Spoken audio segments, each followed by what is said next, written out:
Hola, buenas tardes a todos. Estamos aquí de regreso en su podcast favorito, Conciencia Social. El día de hoy hablaremos de una de las enfermedades neurodegenerativas más desafiantes de nuestros tiempos, el Alzheimer. Afecta a decenas de millones de personas en el mundo y representa alrededor del 60 al 80% de todos los casos de demencia. Para entenderla mejor, hoy contamos con un equipo multidisciplinario. En esta primera parte, Yu y Miranda nos explicarán qué sucede en el cerebro cuando aparece esta enfermedad. Yu, ¿podrías definir qué es el Alzheimer con un lenguaje claro para nuestros oyentes? Claro, Arturo. El Alzheimer es un trastorno neurodegenerativo progresivo y irreversible del cerebro. Significa que poco a poco las neuronas, las células cerebrales, dejan de funcionar correctamente y mueren. Esto ocurre por la acumulación de dos proteínas anómalas. Una es la beta-amiloide, que se acumula fuera de las neuronas formando placas. Imagina que son como parches de basura pegajosa que bloquean los caminos de comunicación entre células. La otra es la proteína tau, que se desdobla y forma ovillos o nudos dentro de la neurona, obstruyendo su sistema interno de transporte, como si ataran nudos en las vías por donde viajan nutrientes y señales. Estas placas y ovillos interrumpen la comunicación entre neuronas y finalmente las matan. El resultado es una atrofia cerebral acelerada.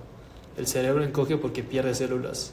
Al inicio, el daño se centra en el hipocampo y regiones cercanas, áreas clave para la memoria y el aprendizaje. Por eso los primeros síntomas suelen ser olvidos leves. Con el tiempo se extiende a otras regiones, incluyendo la corteza cerebral.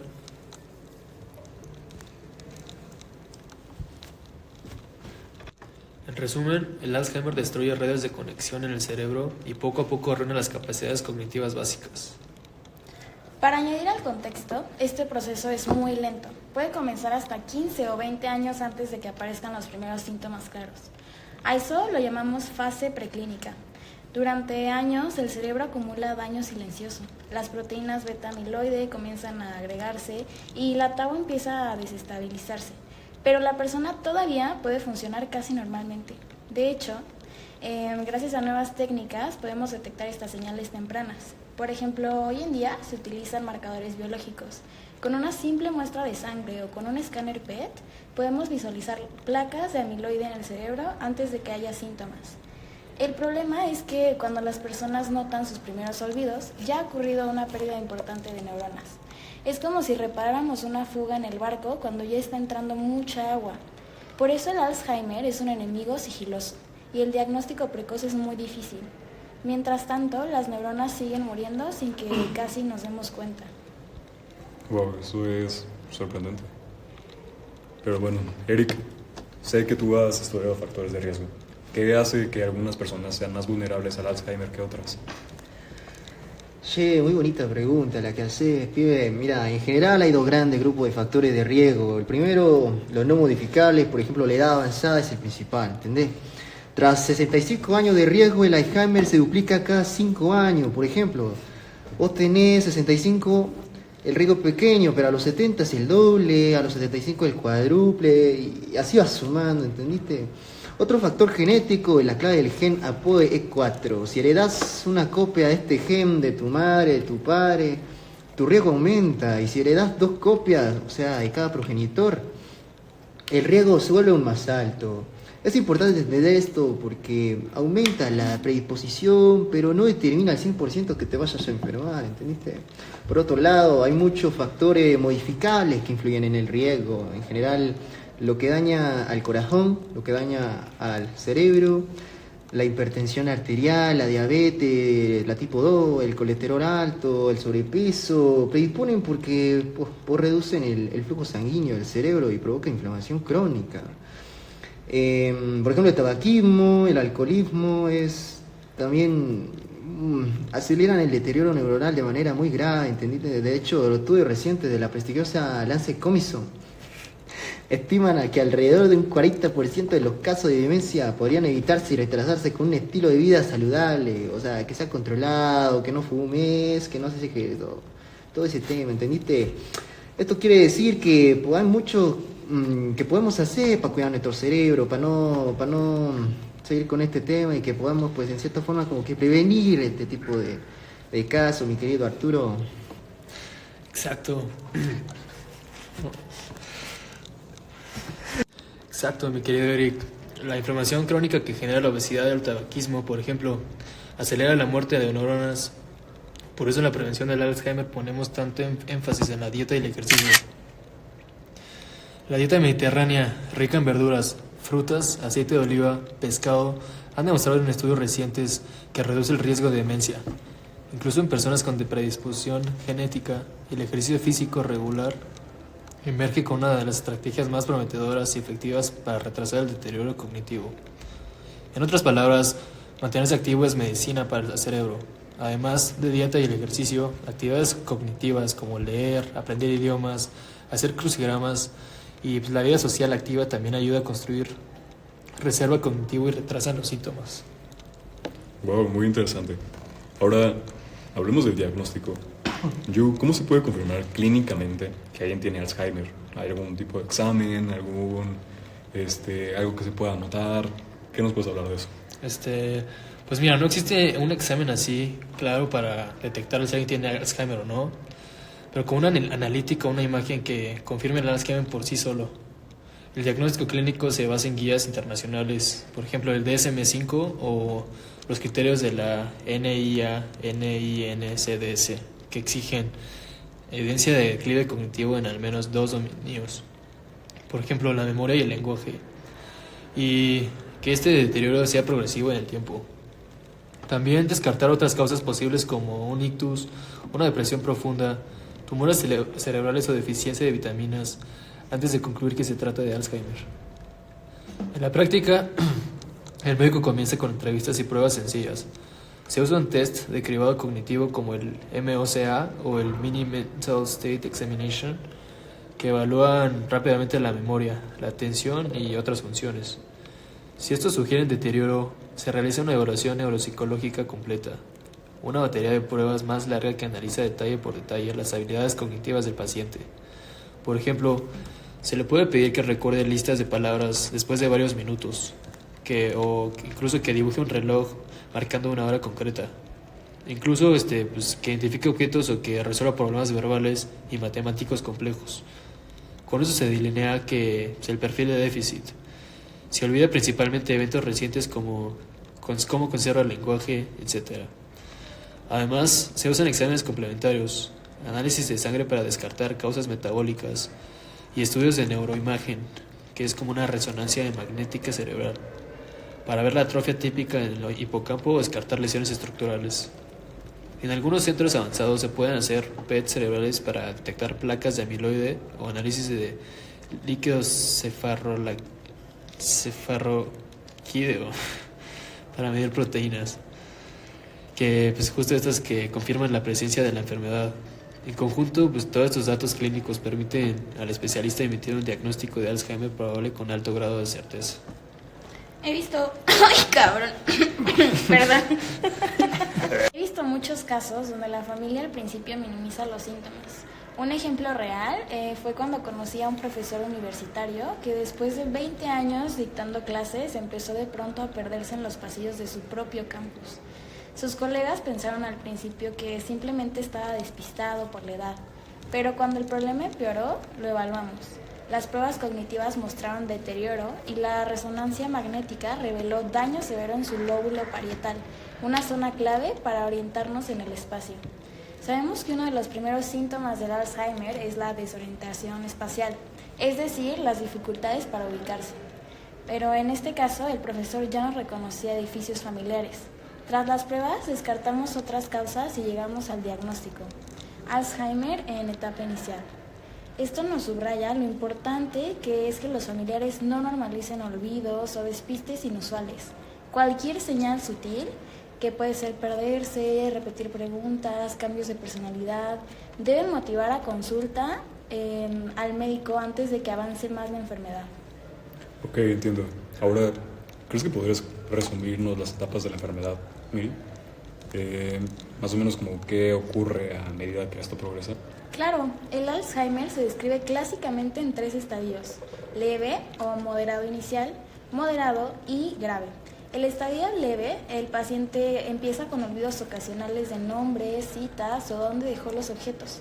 Por ejemplo, tarda más en planear el día, pierde las llaves o se olvida de una cita. Puede incluso empezar a vagar brevemente sin saber dónde está. En esta etapa aún suele vivir independiente, pero necesita ayuda ocasional con tareas complicadas o con recordar algunos compromisos. En el estadio moderado empeoran los síntomas. Ya existe una pérdida de memoria más evidente y confusión. El paciente puede olvidar el nombre de los familiares, confundir fechas, mostrar dificultades para el manejo del dinero o la medicación y suele necesitar ayuda para vestirse o bañarse. También suelen aparecer cambios conductuales, como lo es la irritabilidad, la ansiedad o incluso alucinaciones y delirios. En esta fase, la persona necesita supervisión constante para prevenir riesgos, como salir y que llegue a perderse. Finalmente, en el estadio grave, la enfermedad afecta a la mayor parte del cerebro. El paciente pierde el lenguaje, solo puede decir algunas palabras o frases muy cortas. Ya no reconoce a los seres queridos y se vuelve dependiente para todo. Es frecuente que pierda el control de esfínteres y falle el apetito o la deglución. En palabras crudas, el enfermo llega a estar postrado, necesitando cuidado las 24 horas del día. En este punto, la función cognitiva está muy deteriorada. Prácticamente no queda memoria consciente. Cada etapa puede durar años, pero el ritmo varía. Algunos pasan de leve a grave en 5 o 10 años, otros toman más tiempo. Lo importante es entender que es un proceso progresivo. Cuanto antes se detecte, más opciones terapéuticas podemos ofrecer para aliviar los síntomas y así retrasar la progresión. Muchas gracias por la explicación, doctora. Y para cerrar esta parte, ¿qué tal si nos cuenta sobre qué tratamientos puede haber, si hay alguna cura, medicamentos o qué proceso nos recomienda para que este proceso sea más efectivo y cuidar mejor al paciente? Actualmente no existe cura para el Alzheimer. No podemos revertir la muerte neuronal. Una vez dañadas las células, no hay forma de recuperarlas. Sin embargo, disponemos de tratamientos que ayudan a manejar los síntomas y en algunos casos a enlentecer levemente el deterioro.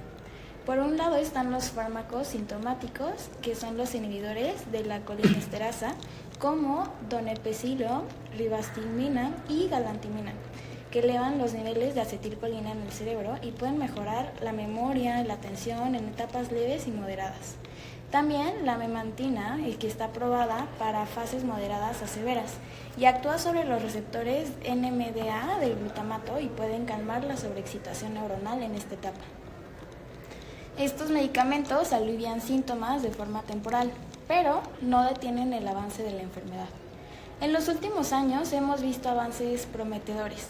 Se han desarrollado anticuerpos monoclonales antiamiloide, por ejemplo, lecanemab y donanemab, que son fármacos que eliminan parcialmente las placas de beta-amiloide del cerebro.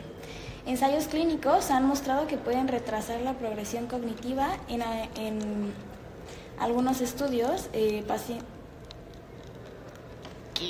Ensayos clínicos han mostrado que pueden retrasar la progresión cognitiva. En algunos estudios, pacientes con lecanemab tuvieron un 25% menos de deterioro en un año comparados con placebo. Y con donanemab hubo un 30% menos de declive. Estas terapias están aún en fase de aprobación y son para casos muy tempranos de Alzheimer, con el objetivo de modificar la enfermedad en lugar de solo aliviar los síntomas. Más allá de los medicamentos, la terapia no farmacológica también es crucial. El ejercicio físico regular, también como ya lo habíamos mencionado, puede retrasar el deterioro. Y programas de estimulación cognitiva, juegos de memoria, música y actividades sociales pueden mejorar la calidad de vida. En definitiva, aunque no tenemos una píldora mágica, combinando tratamientos médicos y cambios de estilos de vida, buscamos dar más años de autonomía a las personas con Alzheimer. Realmente, la actividad física sigue siendo la medicina cerebral más accesible y efectiva que tenemos por ahora. Bueno, muchas gracias, doctora. Ahorita vamos a pasar a un pequeño corte comercial y enseguida estaremos con la siguiente parte, que hablaremos un poco más de inclusión de estas personas y qué podemos hacer como sociedad para incluirlos más hacia pues un mundo más unido y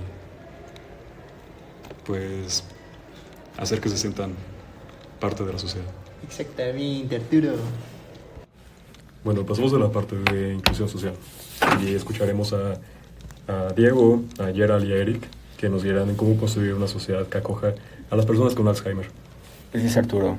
El Alzheimer no solo es un reto médico, sino social. Pero, Gerald, como cuidadora y activista, ¿cómo vives esta realidad? Arturo, es una carga emocional y económica aplastante. En México, el 80% de los cuidados recaen en familias y el 75% en mujeres. Por ejemplo, yo cuidé a mi madre 10 años, dejé mi trabajo, dormía 4 horas y muchas cuidamos sin capacitación. Los pacientes sufren y es una doble estigma, por la enfermedad y también por ser mayores. Necesitamos políticas que alivien esta crisis silenciosa. Che, los datos son contundentes, ¿entendido, Teo? Los cuidadores dedican alrededor de 5.7 horas diarias en promedio para cuidar a esta gente. La OMS calcula el costo global de la demencia de 1.3 billones de dólares anuales que se le invierte. Y la mitad corresponde a ciudadanos informales que pues, no son remunerados, ¿entendés? Pues la solución para crear comunidades amigables con la demencia pueden ser señalíticas con pictogramas en calles y transportes públicos, también talleres en las escuelas donde nuestros jóvenes puedan aprender y para interactuar con abuelos con Alzheimer. También cafés de la memoria, donde pacientes socialicen en entornos seguros. Pues en Reino Unido tiendas como Mark y Spencer entrenan empleados para apoyar clientes con demencia. Eso sí es una inclusión real. Agregaría tecnologías accesibles, relojes GPS para prevenir extravíos, apps con recordatorios de medicinas, pero eso sí, sin olvidar el contacto humano, porque un vecino que saluda llamando por su nombre al paciente le devuelve su identidad. Así es, la educación es clave. En Japón, series de TV mostraron al día a día cómo es que vive el Alzheimer, normalizando la enfermedad, y acá en México pues se necesita, ¿no?, campaña masiva de la Federación Mexicana de Alzheimer para que trabajen esto, porque falta apoyo gubernamental. Pero bueno, ahora hablemos de las políticas. La OMS tiene un plan global contra la demencia del 2017 al 2025, con 7 ejes, desde la prevención hasta el apoyo de los cuidadores. En México, en 2025 se firmó un plan nacional que promete, número 1, la detención temprana en unidades de primer nivel. 2, centros de día, subsidiados obviamente. 3, capacitación obligatoria para cuidadores del IMSS o ISSSTE. Es un avance, pero urge asignar presupuesto real, ya que solo el 2% del gasto en salud en México está destinado para la salud mental. Sí, ¿entendés? El modelo a seguir es el de Holanda. Allá los pueblos como Hoyek recrean entornos familiares para pacientes, casas con jardines, tiendas a los 50 años, esto reduciendo el uso de medicamentos y mejorando el bienestar de los pacientes. En Latinoamérica se debería de adaptar esta idea con recursos locales, la OPS ya financia proyectos así en Colombia y en Chile, entonces deberíamos avanzar. Sí, y también involucremos a los pacientes en decisiones. En España, la Asociación de Familiares de Enfermos de Alzheimer, AFAL, tiene un consejo donde pacientes en etapa leve opinan sobre políticas. Su lema es, nada sobre nosotros, sin nosotros. Eso los empodera y humaniza. Bueno, yo creo que para cerrar, cada uno de nosotros debería dar como una recomendación o una opinión acerca de este tema para nuestros oyentes. Pues bueno, me gustaría a mí empezar y yo propongo que hay que exigir a los gobiernos planes locales de demencia, ya que la presión social puede cambiar las políticas y obligar a nuestros gobernantes a que tomen un plan de acción digno. Bueno, y si conocen a un cuidador, ofrézcanle descanso. Cuidan al paciente 2 horas para que él o ella duerma o salga. Y sí, yo recomendaría a la gente que dejara de mencionar este tema como tabú, ¿sabes? Romper el estigma, hablar de Alzheimer como de una manera abierta, como allá en Japón, que ahí la cosa es clara, o sea, Porque tener miedo, lo único que hace es retrasar, la verdad. Manejen de manera abierta la mente y a su familia también. Bueno, muchísimas gracias a todos. Espero que este podcast les haya gustado, que se hayan sentido entretenidos, que hayan sido informados sobre este tema, porque yo creo que es algo como muy importante. Y agradecerle a nuestros invitados y a los oyentes por este tiempo que se pudieron dar. Muchas gracias y nos estamos viendo. Chao.